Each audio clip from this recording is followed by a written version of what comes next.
A pauta do plenário previa a votação final de 6 propostas, entre mudanças na Constituição Estadual e projetos de lei, como o da reorganização administrativa do governo de Minas.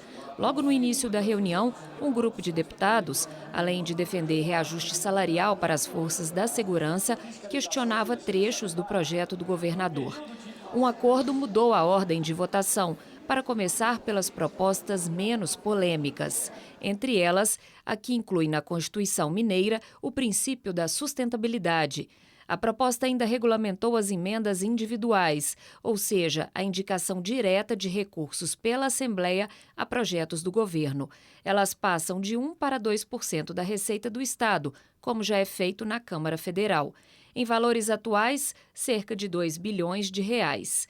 Metade desse montante deve ser destinada a ações e serviços públicos de saúde. Um estado com 853 municípios, é praticamente impossível que o governo central tenha uma visão sobre todos esses municípios. E essa emenda parlamentar é simplesmente a indicação para que o governo haja naquele município. Na sequência, foi aprovada outra mudança na Constituição, a que retira da Polícia Civil as atividades de registro e licenciamento de veículos e de habilitação de condutores, hoje executadas pelo Detran. Nessa proposta também estava o fim das audiências públicas regionais e a extinção da possibilidade de destinar 1% da receita estadual para o atendimento de propostas escolhidas nessas audiências. A oposição ao governo tentou preservar os 2 mecanismos, mas perdeu a votação. Por mais que eu seja um deputado do interior que atua em várias cidades, eu jamais terei o olhar que a participação popular tem para identificar quais são os espaços da sociedade que necessitam de investimento público. As mudanças no Poder Executivo foram então colocadas em votação e aprovadas por mais de 50 parlamentares. O texto, enviado pelo governador Romeu Zema, reorganiza funções de secretarias e subsecretarias e cria as pastas da Casa Civil e a de Comunicação Social.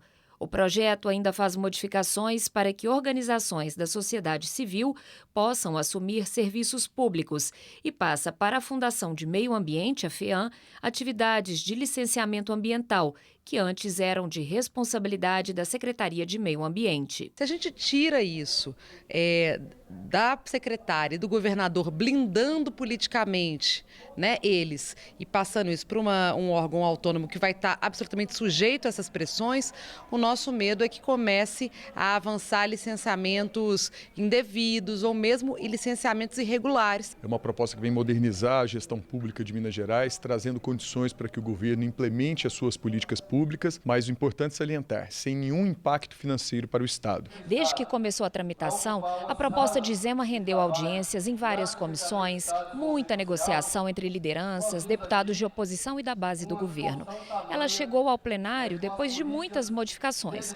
O texto original teve consenso, mas outros 3 pontos não tiveram acordo entre a própria base do governo e viraram votações separadas. Uma delas foi a tentativa de autorizar um reajuste salarial de 35,44% para servidores da segurança.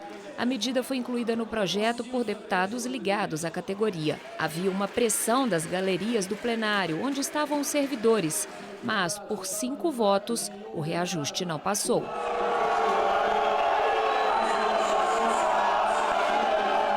Os 35 deputados voltaram a votar com o governo. A gente entende a pressão que é exercida pelo governo, mas a gente não entende a incoerência. As outras 2 votações separadas eram sobre funções de 2 secretarias. Parlamentares da ala conservadora não queriam que a Secretaria de Educação tivesse propostas pedagógicas para os estudantes, respeitando aspectos da diversidade, seja social, econômica, política, de gênero, de geração e de etnia. A palavra gênero estava presente desde a primeira versão do texto enviada ao Legislativo pelo governo e não foi alterada pela Assembleia em nenhuma das etapas de análise do projeto. Esses deputados ainda pretendiam retirar a parte incluída pela oposição para que a Secretaria de Desenvolvimento Social seja responsável por ações voltadas a públicos específicos, como crianças e adolescentes, pessoas com deficiência, mulheres, idosos e LGBTQIA+. a ala conservadora perdeu nas 2 votações. As pessoas já sofrem um processo de descriminalização pela sociedade e o Estado não pode se negar a dar cobertura, proteção a essas pessoas.